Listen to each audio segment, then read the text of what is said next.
Planning, ICT and Revenue. Yes, Honorable Juliana.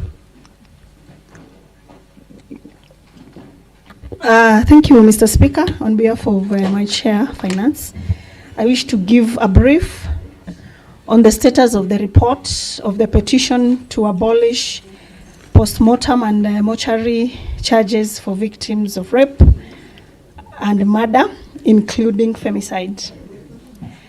The Joint Committee on Finance, Economic Planning, ICT and Revenue on Health Services was duly mandated by this Honorable House to scrutinize and report the petition seeking the abolition of post-mortem and mortuary charges for the victims of rape and murder, including femicide, Mr. Speaker.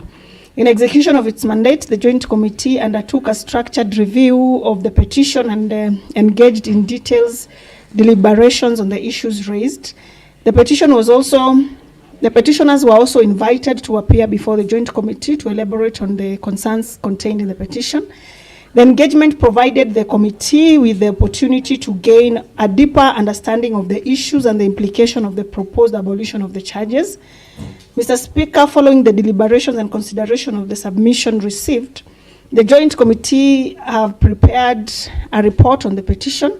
The report is currently undergoing proofreading and final review to ensure that the contents are accurate, coherent, and reflective of the views and the deliberation of the Joint Committee, Mr. Speaker. Therefore, the report will be presented to the Joint Committee for consideration and formal adoption before it's finalized and tabling before the House. In this view, Mr. Speaker, and considering that the report is substantially incomplete, but requires adequate time for proofreading, finalization and adoption by the Joint Committee. The committee respectfully, Mr. Speaker, seeks the indulgence of this House to grant extension of at least 14 days to enable the committee to complete the process and table the final report before the House for consideration. Thank you. Maybe 14 days, Honorable Juliana, unless we call for a special sitting, because for the next, I think 30 days will be on recess. That still works best for the committee, Mr. Speaker. Then I would therefore 45 days, so that the HBC is able to slot for the business. Thank you. The preliminary or other progress report is duly tabled. The leave sort is well explained and deserving, and so I grant it as sought. So Chairperson, the Vice Chair ensure the same is ready within the requested timeline. Next order. Order number 5, papers. Mr. Speaker, sir, we have several papers to be laid. We begin with Honorable John Dwagashina, Chairperson, Committee on Lands, Physical Planning, Housing and Urban Development. Very well. Honorable John Dwagashina, Chairperson, Committee on Lands, Physical Planning, Housing and Urban Development.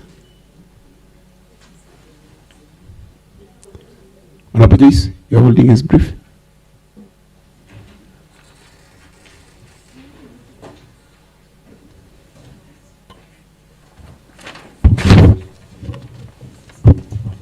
Thank you, Mr. Speaker. On behalf of my chair, I wish to give a progress report on the Nyandarua County Second Kenya Informal Settlements and Improvement Project, KISIP 2, quarterly report and financial statement for the period ended 31st December 2025 and the March 31st, 2026. Honorable Speaker, the Committee of Lands, Physical Planning, Housing and Urban Development has been considering the Nyandarua County Second Kenya Informal Settlements Improvement Project, KISIP 2, quarterly reports and financial statement for the period ended 31st December 2025 and 31st March 2026. The committee has held sittings on the matter and upon deliberation resolved that rather than prepare separate reports on the 2 quarterly reports, it would be more prudent to consider the annual report and financial statement for the year ended 30th June 2026, which comprehensively incorporates the financial and operational performance of the project for the entire financial year. This approach will enable the committee to undertake a more thorough review and present a consolidated report to the House.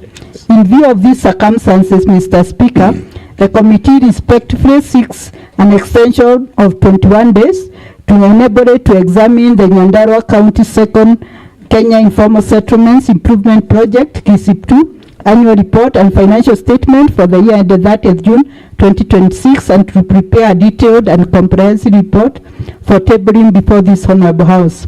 Accordingly, Mr. Speaker, sir, I humbly request that this Honorable House grants the committee the additional time required to finalize its consideration of the said annual report and financial statement.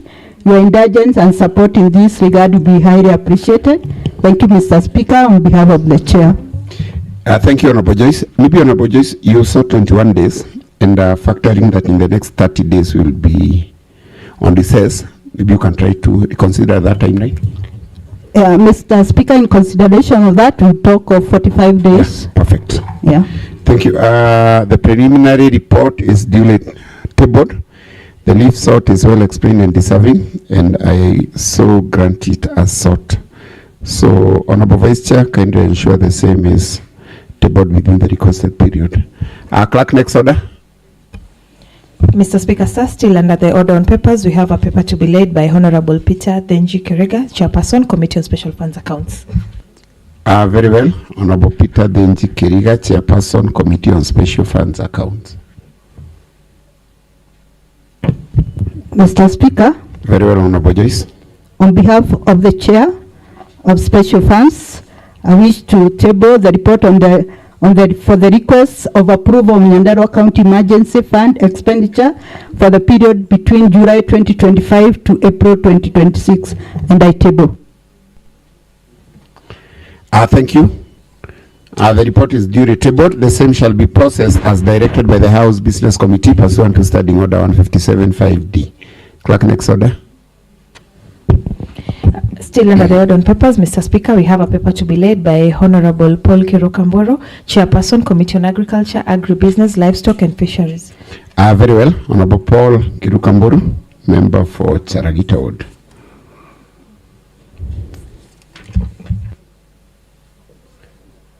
Yes, Honorable Kit Nyawira.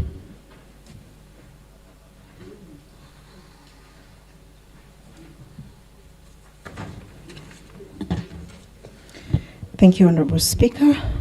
I'm responding on the status of the Committee of Agriculture, Agribusiness, Livestock and Fisheries on the County Government of Nyandarua, Agriculture Institutions Revolving Fund Quarterly Report and Financial Statement for the period ended 31st March 2025 until March 31st, 2026.